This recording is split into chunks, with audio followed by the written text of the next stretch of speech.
what's better to have, a stupid mouth or a smart mouth? Because we're always getting slapped for having smart mouths. So is it better to have a stupid mouth? Yeah, I would think so. Okay. I mean, in the eyes of other people, mm-hmm. No one likes a smart mouth.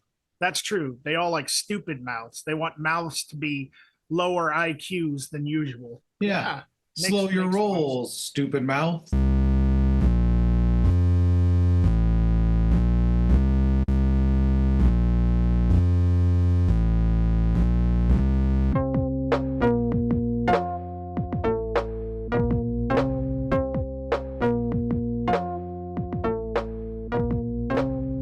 Citizens of Earth, welcome to Accelerativ Thrust. I'm Dan, and I'm still Erik, and I'm still Dan too, as far as I know. You know, every time we do an episode now, Erik, it feels like forever since the last time we did an episode. Yeah, it does. There's always and our listenership reflects that. Yeah. I don't even think people know we're making this show anymore. They're like, where are these guys? I don't know what's going on, but people don't like us anymore. That's our the numbers prove that.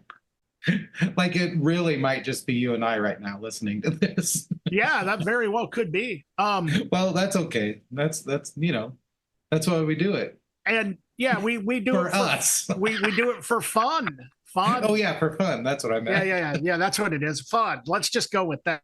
Shall we? Yeah.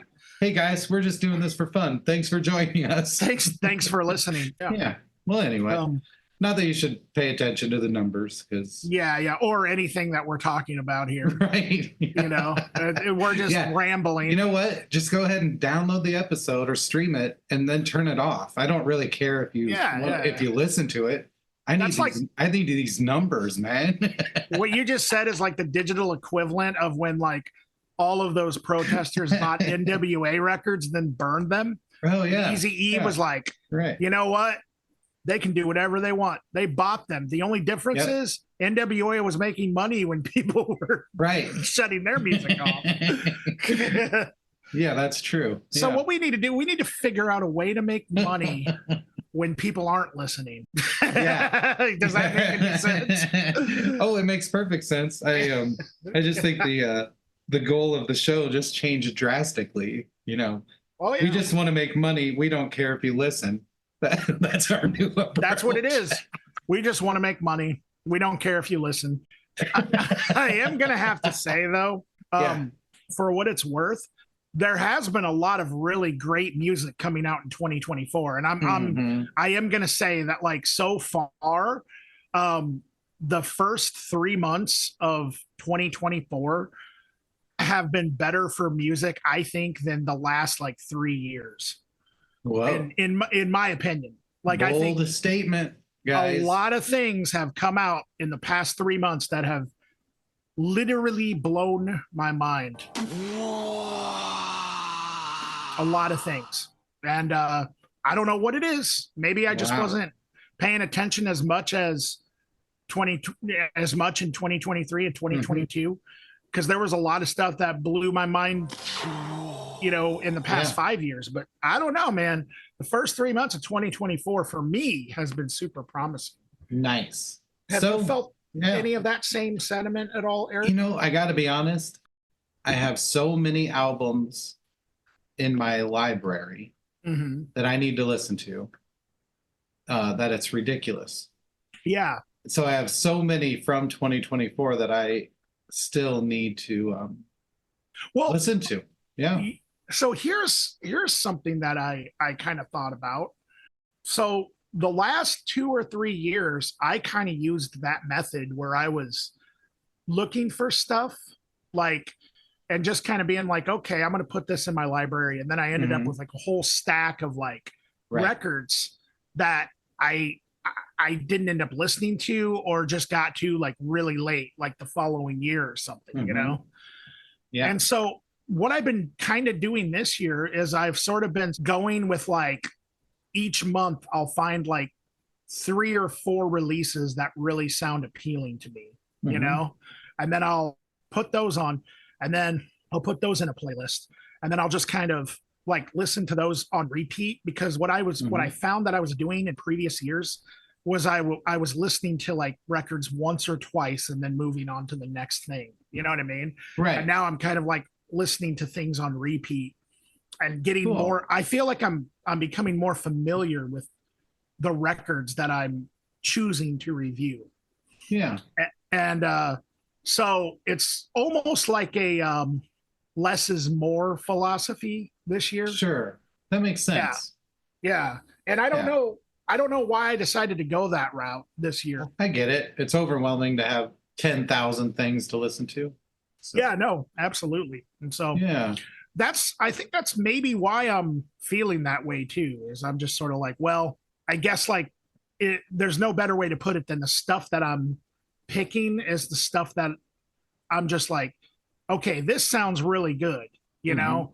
And then I don't know, my instincts have been working this year. So nice. I don't know. That's I got to do something because I have. Let me see. I'm gonna find the real number. 100 million albums in my library that What? No, you don't. No, you're, I don't. But, you're lying, dude. I am lying. No, for a second I was like, wait a minute, what? 100 million records. I bet there are 100 though. Actually, I wonder how many records. That's too many. Wait, you have 100 records? Is what you're saying? I probably do. Okay, that sounds more reasonable. That's overwhelming. I need to just. It is overwhelming, and some of them are stupid. Some of them are dumb. Like I heard 10 seconds of I don't know the song "Born Again" from the album "Born Again" by Black Sabbath. I've never listened to the album. Then that's in my albums, like things like that. Like so now, someone said you should listen to AFI, so I have a couple of those in there, and it's like, it mostly is old stuff. Then I have amazing things like Ghost Brain by Buck Gooder, the record that came out last year. Oh my God, amazing. It's a great record, yeah. And we haven't reviewed it, and it's just sitting in my library. Yeah. I'm going to bring Buck Gooder up today again, believe it or not. And I bet I know my why. Reviews.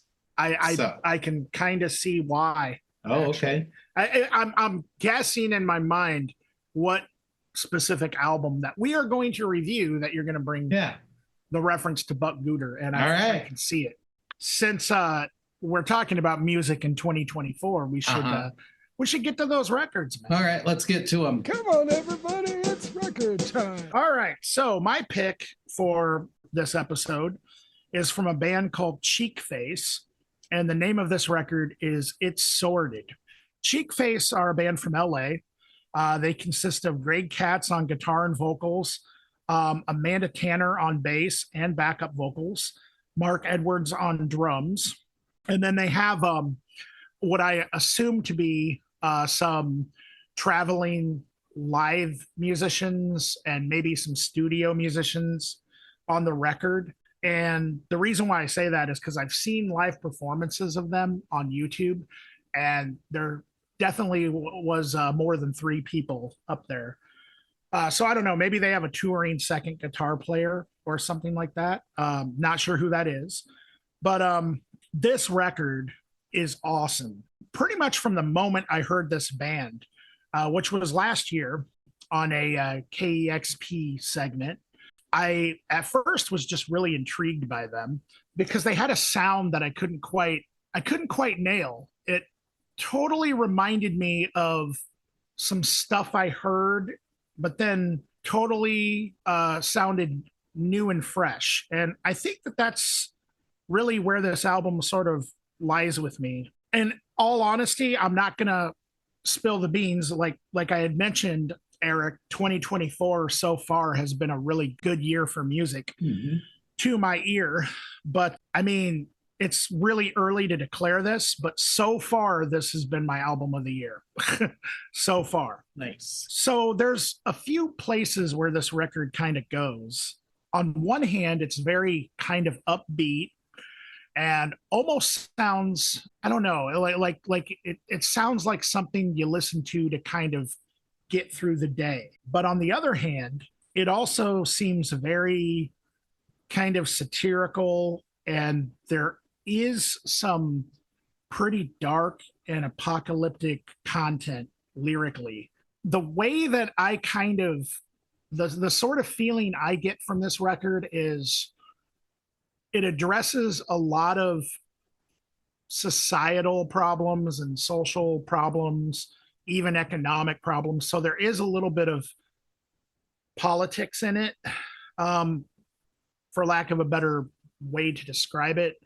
But then it's also kind of like, well, these things are going on, but there's kind of a little element of sort of fuck it along with it as well. Like I'm still gonna push through. And I'm gonna kind of make the best of the situation.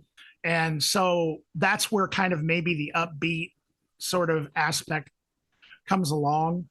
It sort of like addresses like, yeah, like societal problems while also like just sort of, okay, well, this is happening while I'm doing like normal things in life, like getting ready for work or whatever. It stays really consistent musically throughout. You know, the vocals are, I kind of think, really what makes this sort of stand out. It's almost spoken word in some ways. It's definitely, I can see where it could be kind of an acquired taste, but I think it kind of has a lot of room to grow on you as well. To me, Greg sounds a lot like John Linnell in some parts. There's the music hits on, you know, a lot of different things like indie rock, a little bit of funk, definitely some groovy stuff there, a little bit of punk. You know, there's even like, I don't know, elements of kind of like proggy stuff in there as well. The guitar, bass, and drums, they all sync up really, really well. And there's another element that I really like about this is it's very catchy and very fun to listen to, but there is, at least I feel like, an element of experimentation or an interest in experimentation sonically. That's where I would actually recommend that you listen to this on like headphones, because there's a lot of weird sounds that kind of pop up just sort of out of nowhere randomly. And I think that makes it really, really fun and interesting. And as far as the They Might Be Giants sort of connection in my mind anyway, it really, the way that they play the instruments, like they use the guitar, bass, and drums, all the live instruments, in the same way that They Might Be Giants kind of used like the drum machines in the first two records, which is like choppy sort of in a way, but in like the best way possible. Yeah, it definitely addresses a lot of anxieties and fears of kind of growing up.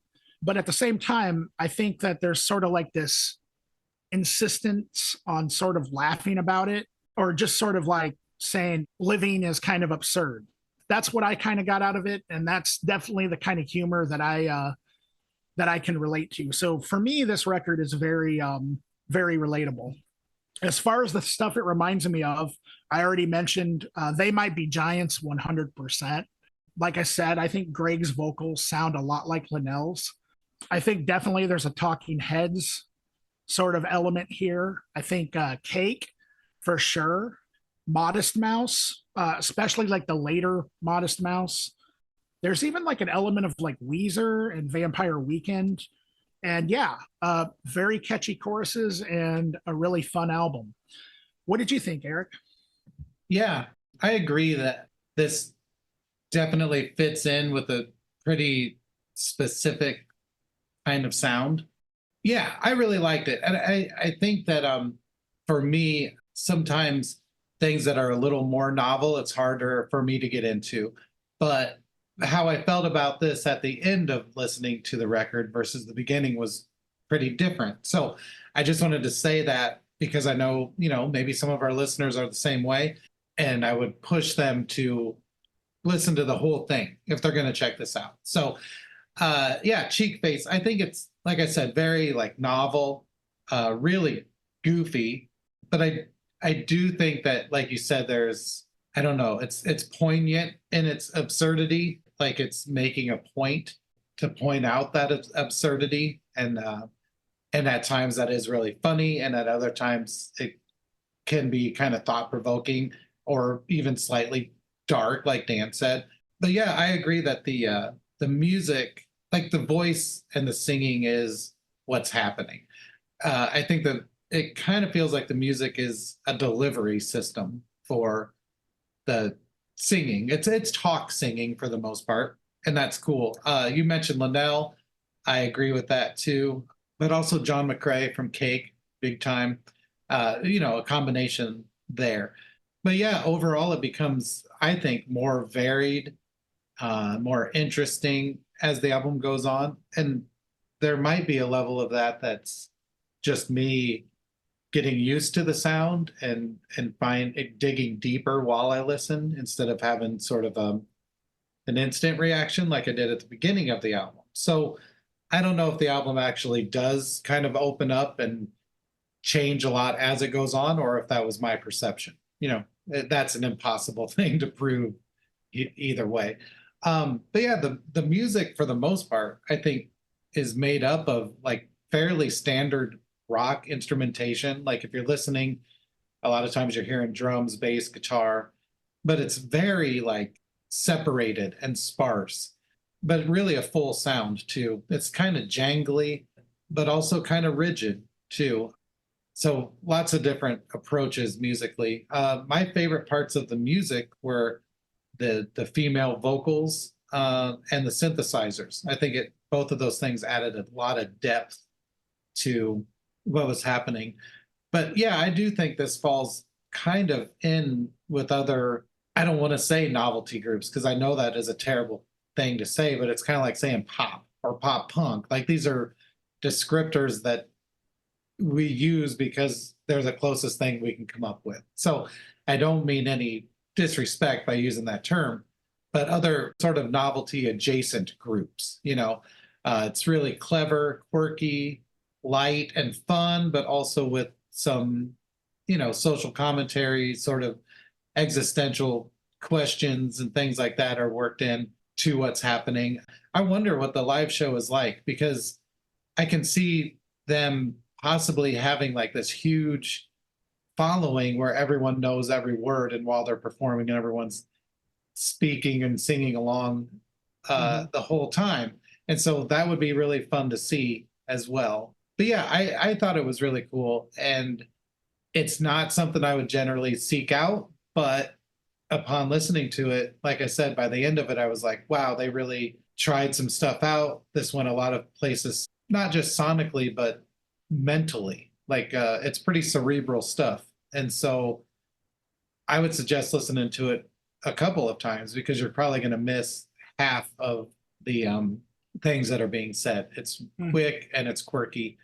But yeah, things that it reminded me of, or for fans of, I mean, Dan already mentioned a bunch of these things, but I'm just going to go through them. And through this list, you're going to notice exactly how I heard this. So I'll let it speak for itself. First and foremost was Cake in the vocal delivery, but also the use of synths and keyboards and trumpet and sort of the syncopated, funky, rhythmic elements. I really did feel like there was a lot of Cake in this.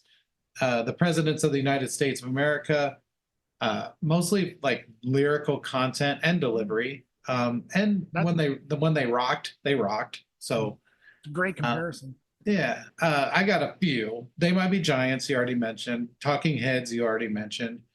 I would also add in there Jonathan Richman, mostly for the vocal delivery parts. The Bastard, who was an Iowa City artist. Now I think he's in Arizona.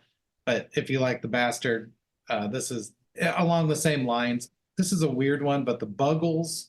No one ever listens to the Buggles except me. But if by some chance you accidentally overheard the Buggles once, this might remind you of that. And the Rentals, actually, with the approach to the vocal parts as far as the female vocal parts. So yeah, lots of different things there. And like I said, I enjoyed it a lot. I will say from the jump, I was like, oh, I don't think this is my kind of stuff. But by the end of it, I I understood a little more what was happening and enjoyed it quite a lot. Heaven or heck, eat the rich food. Halftime breakdowns, chopped and screwed. Pruning shears, cutting Liberty spikes on the hedges of my mind. This is so inclusive, I feel so included. If you got plugs and gauges, you are welcome in our spaces. I got friends in crowded places, we're not much for social graces. We are social dissidents, we do not send condolences. And I hate to send mixed messages, I love to send mixed messages. I hate to send mixed messages, I love to send mixed messages. There was so much time I spent rent-free. In my mind, I was radically transparent, then I reverted to the mean. But there were changes in the hardcore scene. There was so much time I spent rent-free. In my mind, I was radically transparent, then I reverted to the mean. But there were changes in the hardcore scene. Yeah. And the presidents of the United States of America covered the Buggles. Video killed the radio. Oh, you're right. Wow. The Buggles' first album with Video Kill the Radio Stars might be one of the most underrated 80s new wave releases. Yeah, ever. I would agree with that. What's it called? The Age of Plastic? Age of Plastic, yeah. I think so. Yeah, it's good stuff. It is really good stuff. Well, so my pick this week is by a group called Northern Liberties. The album's called Self-Dissolving Abandoned Universe. It came out in 2023. So Northern Liberties is from Philadelphia, and actually Northern Liberties is the name of a neighborhood in Philadelphia, I think, is what I discovered. But Northern Liberties is made up of Justin Dewar on vocals and percussion, Mark Dewar on drum set, and Kevin Riley on bass. So what originally brought me to looking into Northern Liberties was Justin Dewar is, I don't want to say the star, but they focus a lot on him in my favorite documentary ever. It's called Resurrect Dead. And Resurrect Dead is about these things called the Toynbee tiles. They're these tiles that are embedded into the asphalt in tons of places, mostly around the East Coast, and but all the way down to South America and all over the country. And what they say in general is Toynbee idea in movie 2001, Resurrect Dead on planet Jupiter. And for the longest time, and maybe even still, no one knew who was embedding these tiles into asphalt or how they were doing it. The documentary goes into great detail about that, and I'm sorry to go off. This has nothing to do necessarily with the music, but it's a phenomenal documentary, a really cool sort of urban legend. And like I said, Justin Dewar is featured in that quite a lot. And also, I ordered a Buck Gooder t-shirt that happened to be drawn or illustrated by Justin Dewar. So I think he seems like a cool guy, and so I wanted to check out his band, and I'm glad I did. It's pretty wild stuff, honestly. Yeah, it's really like weighty. I don't know how to say that. It has a lot of like weight to it. I would call it overall noise rock. But yeah, it's really cool stuff. It goes everywhere. The only way I can think of it, it's like not only comfortable with being weird, but it thrives there. It lives there. It can only be weird. It wouldn't exist if it wasn't weird.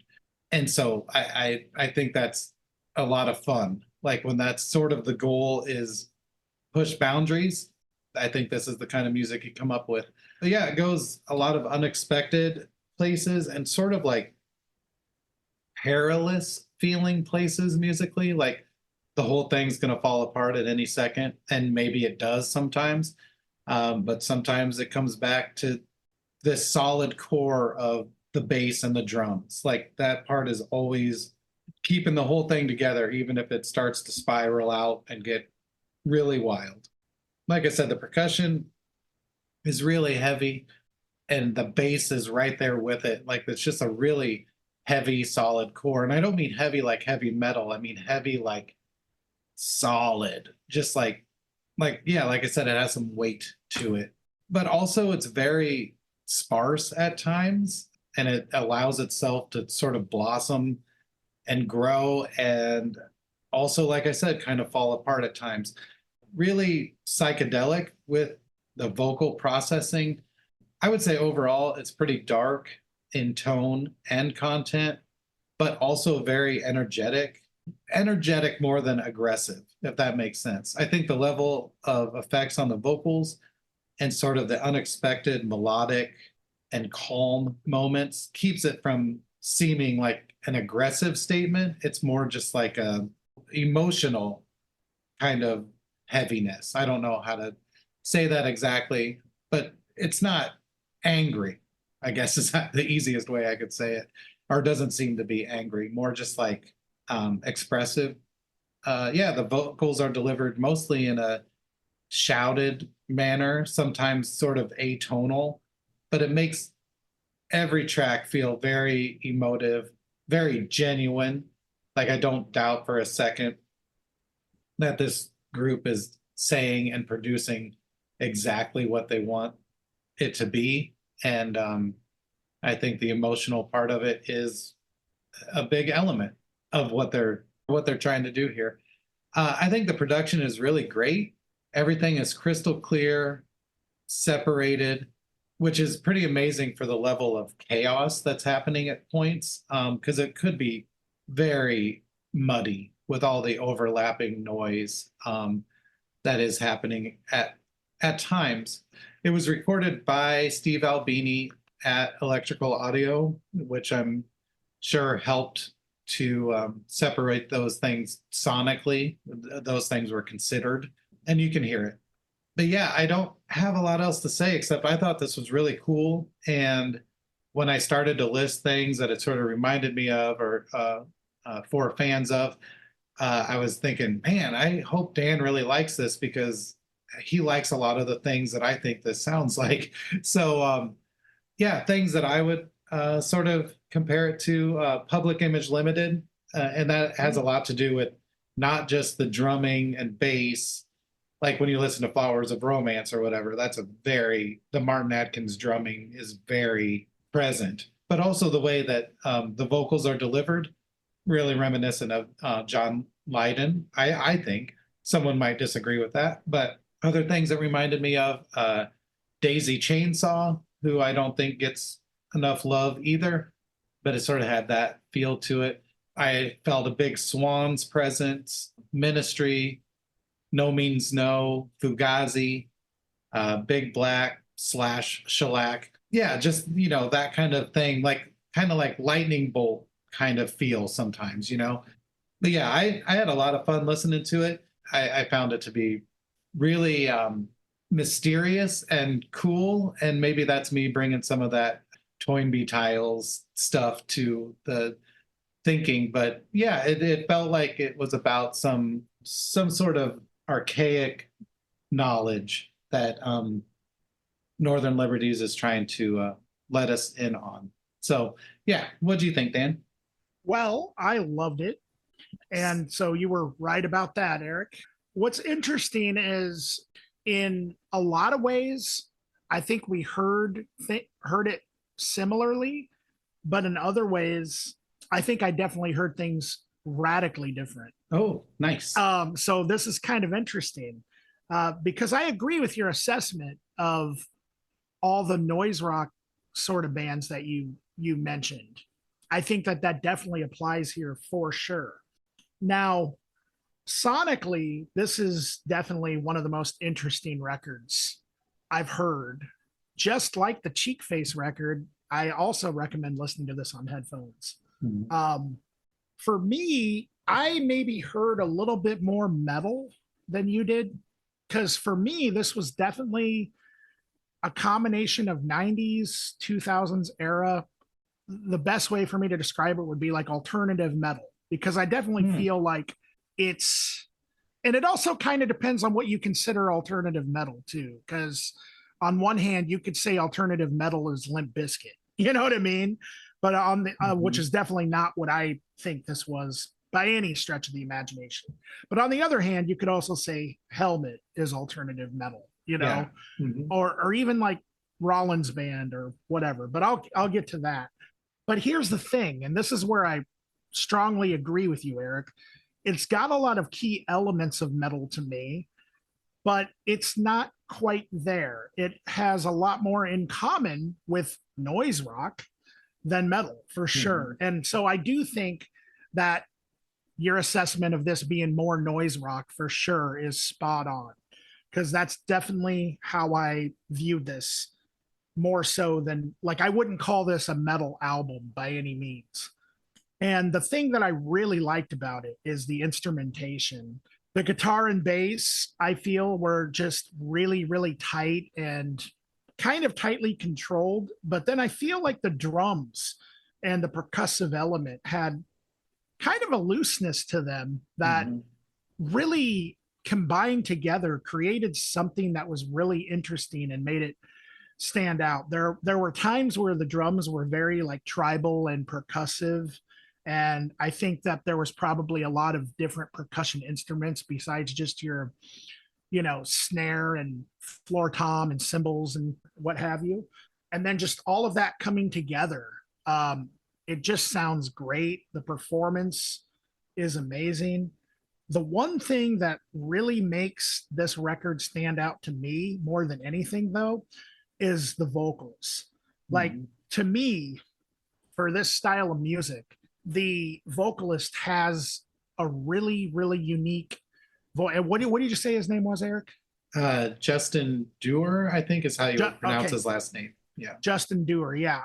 He has a really, really unique voice that sometimes kind of goes from like a almost something that maybe is a little more metal, but to me, he's got kind of this high-pitched sort of voice that is also very quirky and kind of does this like weird sort of warbly sound, I guess, which really kind of reminds me a lot of like Mark Arm from Mudhoney. Meets maybe Chris Cornell a little bit. And so I think that's really where this stands out. On top of it musically just not being a straight metal band, it definitely is more, I guess, more adventurous or more just experimental and weird, like you said, Erik, than what you would expect from just a straightforward metal album. But I absolutely loved it. And I had no idea that that Justin Dewar was part of that documentary, because I've seen that documentary before, and it's really, really fascinating. Yeah. So that's really interesting. You know, there's something about Philadelphia bands.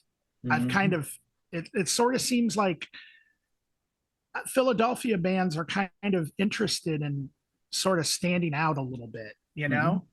Because every band I've heard from Philadelphia, whether it be like Me Without You or something like that, they're not quite like the thing that they sort of get lumped into.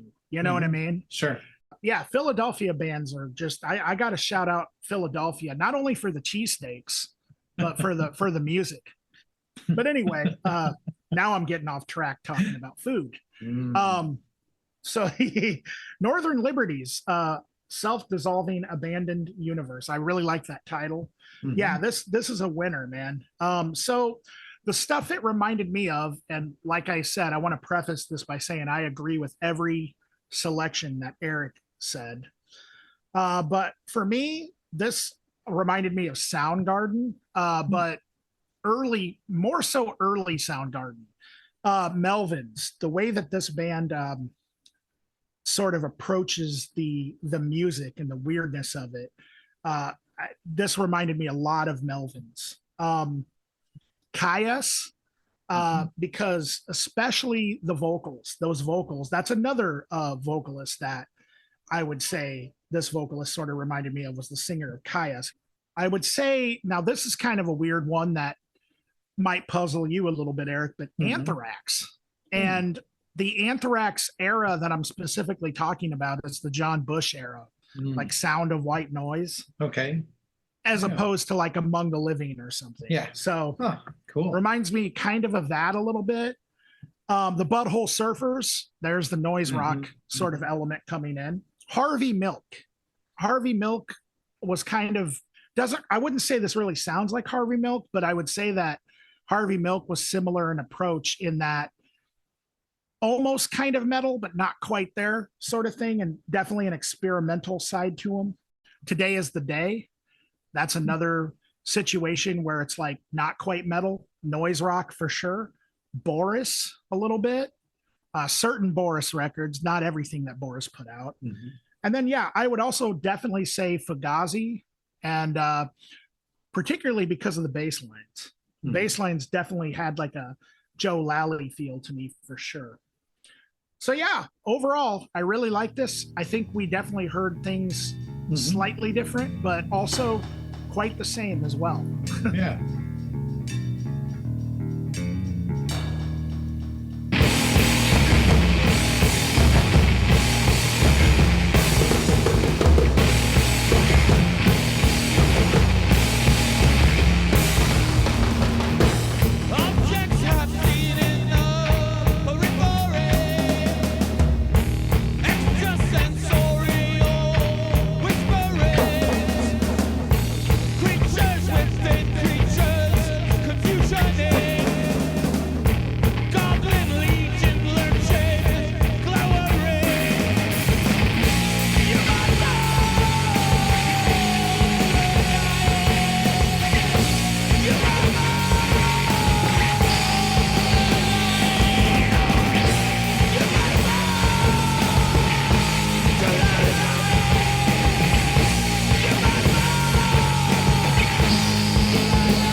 So our local pick today. Keep it local.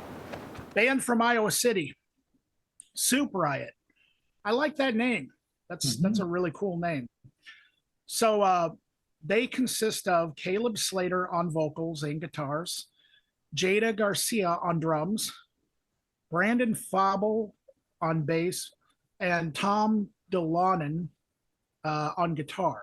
And really, I don't have much to say about this release other than it is just really well executed, kick-ass, melodic, gritty punk that is kind of on the verge of hardcore, but not quite there. It reminds me a lot of some of the bands that I used to listen to when I first started coming up and being exposed to like the sort of DIY house shows and things like that. A lot of bands were kind of coming through Iowa City and Davenport that I think really kind of had this sound.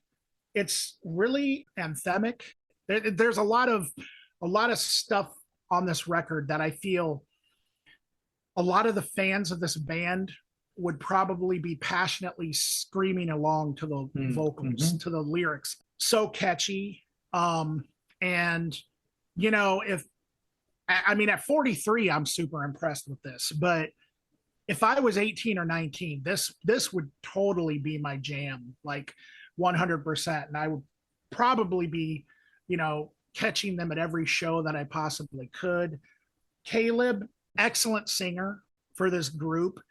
He's got a grittiness to his voice that, I don't know, like this kind of stuff always sort of tugged at my heartstrings. It just really was like bands with this kind of sound. I believe them. It just sounds real, it sounds like there's definitely like, it's coming from like a real place. Yeah, it's excellent lyrics, excellent vocal delivery. There's not much I can say about the performances other than it's just super, super tight. This is like really, really tight stuff.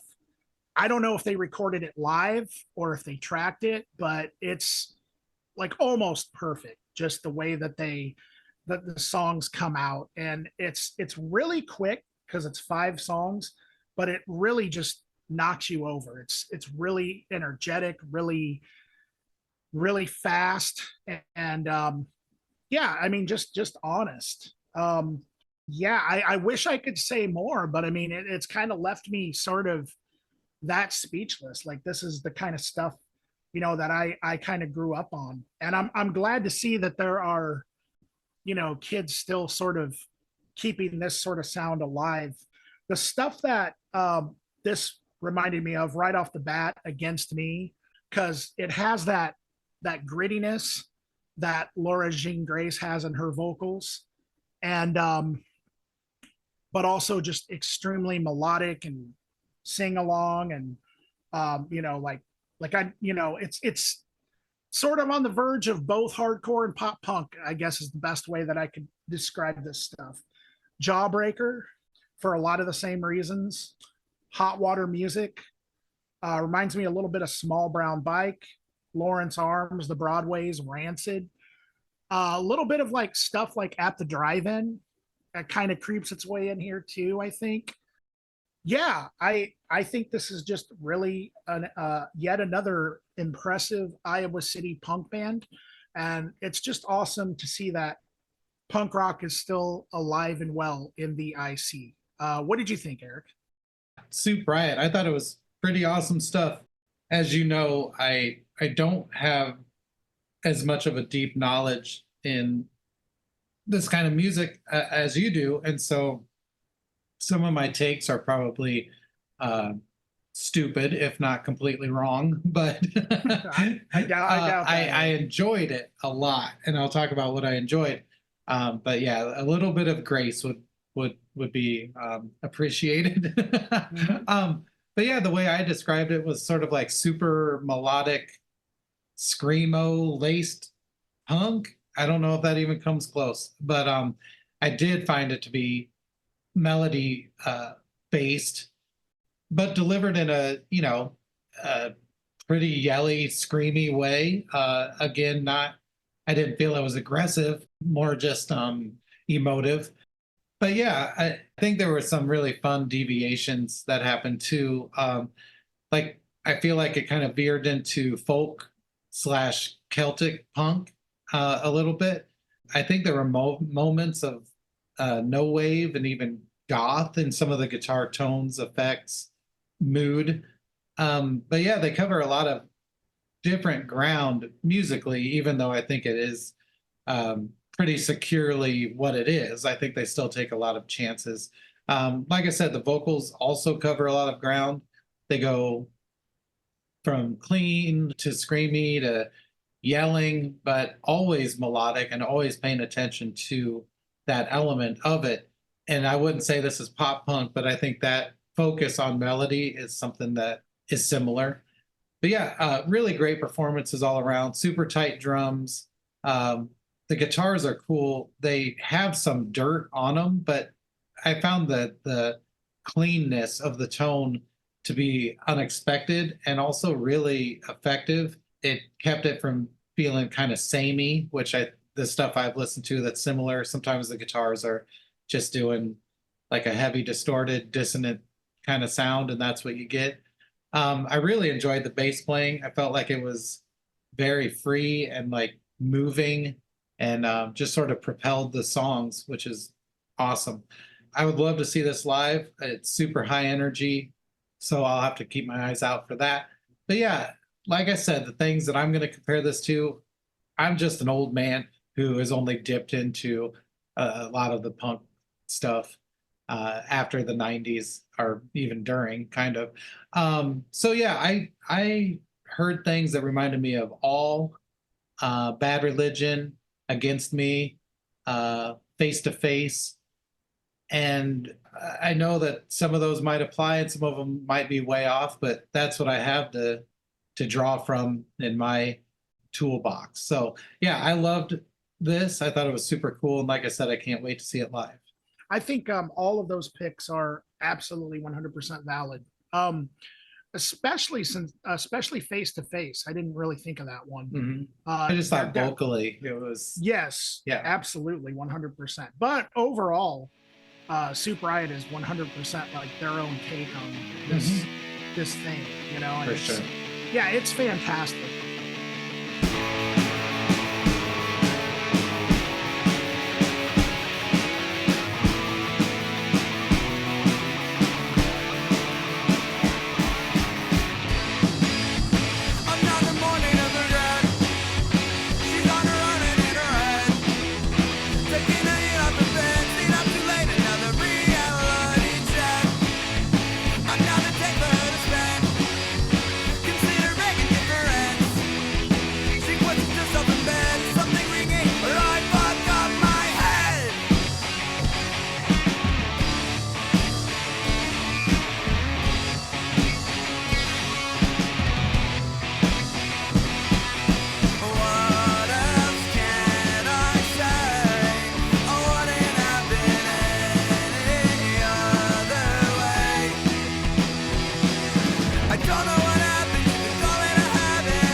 Okay, so there is something that came up in the I'm now thinking of this now that it's the end of the show. Yeah.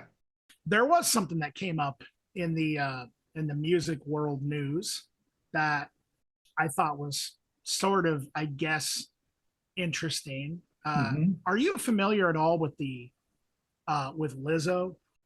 I know who Lizzo is. I haven't really listened to much of it though. No. Yeah, well, yeah, and neither have I really. I mean, I've heard a couple of songs or whatever, but so apparently she posted that she quit, like that she's gonna quit. Now I don't know if that means she's gonna quit music. I think that she kind of said that maybe things were becoming too toxic or something or whatever. I don't know what her reasoning was behind it. Do you think that right now the sort of like pop stars that become really big, do you think that it kind of happens like way faster today than it used to? Like there used to be kind of a build up to like fame, you know? Like for example, like I'll just, I'll think of like maybe perhaps arguably one of the world's biggest pop stars, Madonna, for instance. Like Madonna, when she first came out, and Lucky Star and Borderline were like her two singles, she wasn't anywhere near the superstar that she was by the time, like, say, Like a Prayer came out, for instance, Sure. But it sort of seems like there's this thing happening now where there's more instant fame that kind of occurs, I guess. And this is just an observation. I could be completely wrong about this. First of all, do you agree with that, Erik? Or do you think I'm kind of missing the mark here? And then also, do you think that plays a part in burnout? Like, do you think there's sort of like this pop star celebrity burnout that's happening? Because there's a lot of like artists that sort of seem to be kind of saying they're going to retire, and then they never really do. They'll come back like 2 or 3 years later with something, you know what I mean? Yeah. And so it's kind of hard to believe when somebody says, "Oh, I quit," or "I'm going to retire," in the music business or in the celebrity business. Yeah. Well, what's your take on that? Well, first of all, I think you're right, but I also think there may be a different explanation. So what I mean is, it feels like to me that yes, people are blowing up, right? And getting plunged into fame pretty quickly.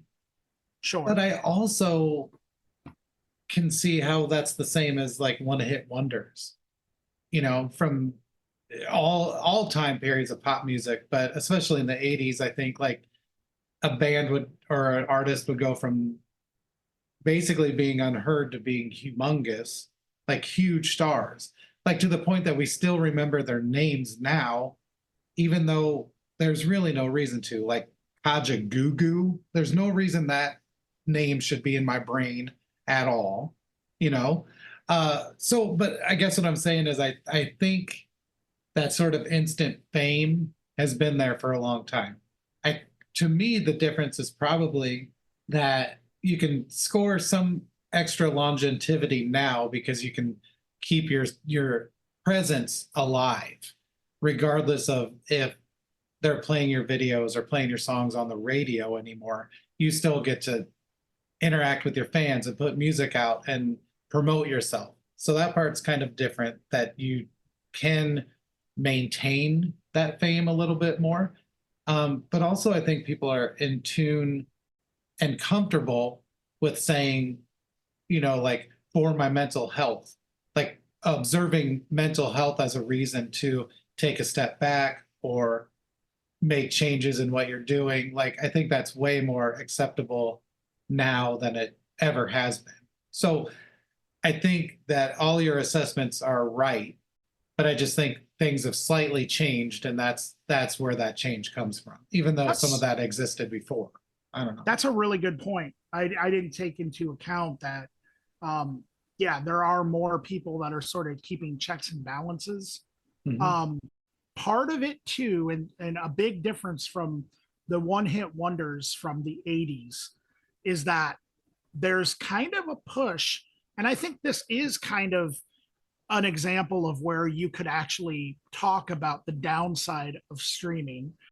There's a push for songwriters, musicians, artists to focus on almost everything but the actual music that is coming out from. It's almost like the music that, and I'm speaking more about, I think, a certain type of musician that is way more mainstream than a lot of the stuff that we're like, used to listening to, like you and me, Eric, particularly.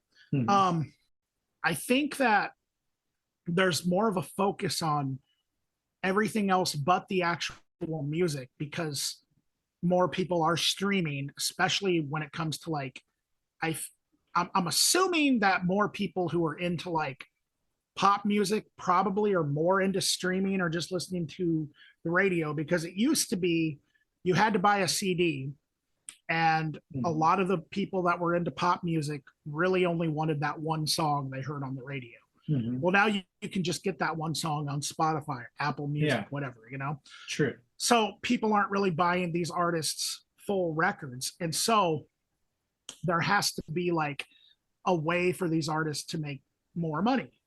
And that's where I do think streaming has hurt artists in some ways. And I think it may, ironically enough, I think it maybe hurts mainstream artists more in some ways, because that's what they're making a living off of. Someone like me, for instance, I put my music on Spotify. I'm not expecting to get paid. I do wish that there was more, I guess, compensation for artists.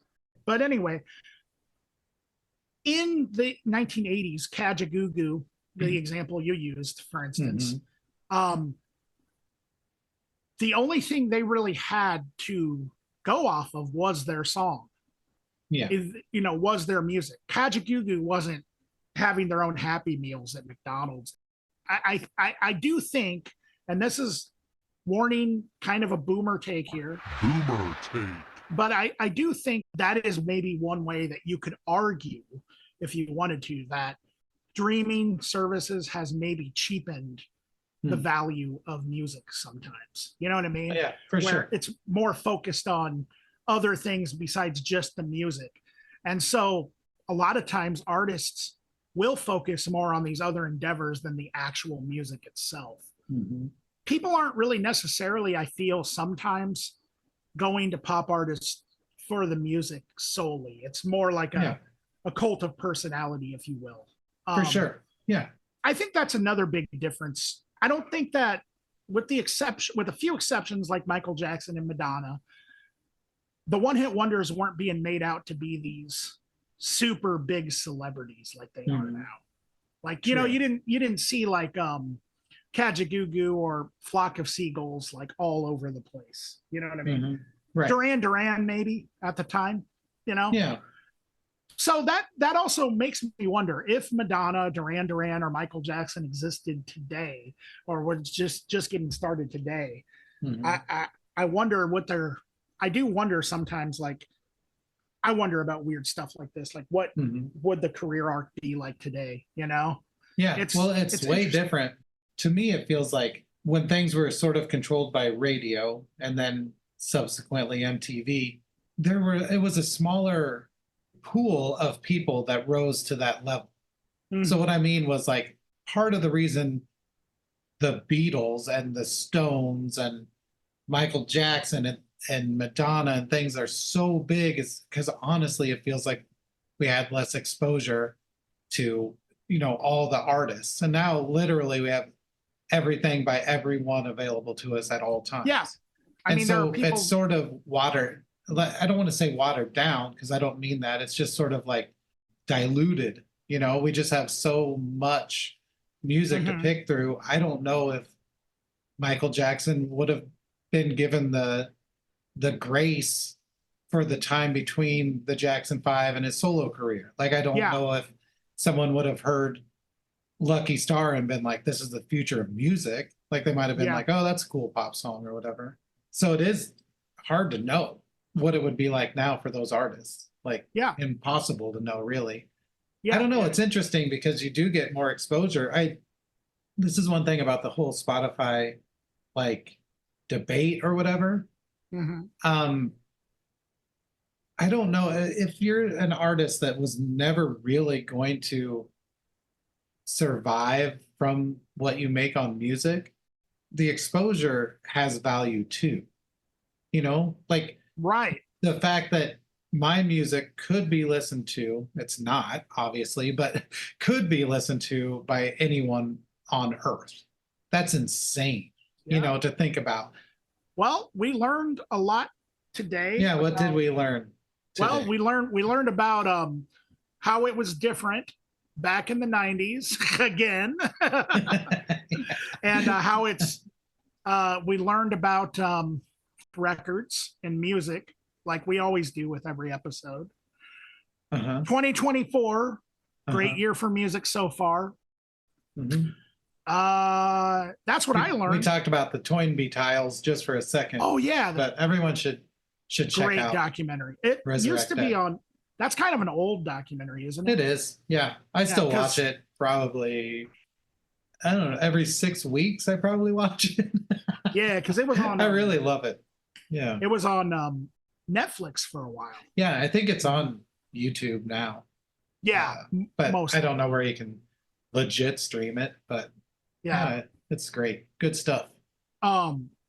We talked about. I also want to kind of recommend something that we didn't talk about earlier, but that you mentioned in your assessment of the Northern Liberties. You talked about, you compared them to No Means No. Yeah. Which is, I think that totally makes sense also. I actually just acquired a book called From Obscurity to Oblivion. And it's the story of No Means No. Wow, cool. And I've been reading it, and I got to tell you, man, I can't think of a better band that is, in my opinion, for me, would be the blueprint of like the perfect way to operate a rock band, other than Fugazi, I would say, than No Means No.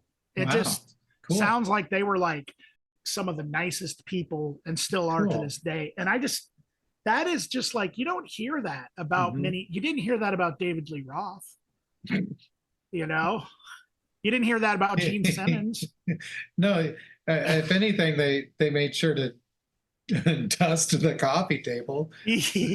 There was no white powder left anywhere in this house.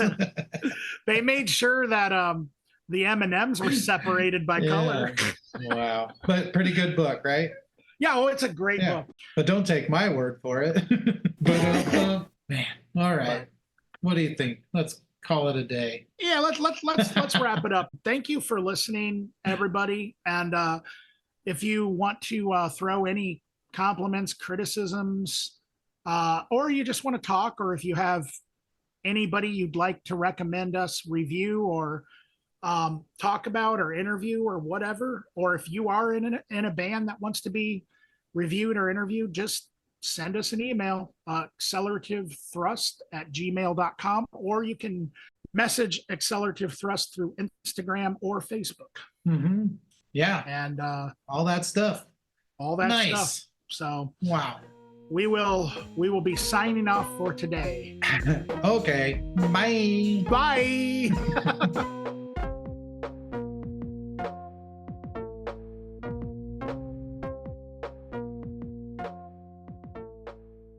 It wouldn't exist if it wasn't weird.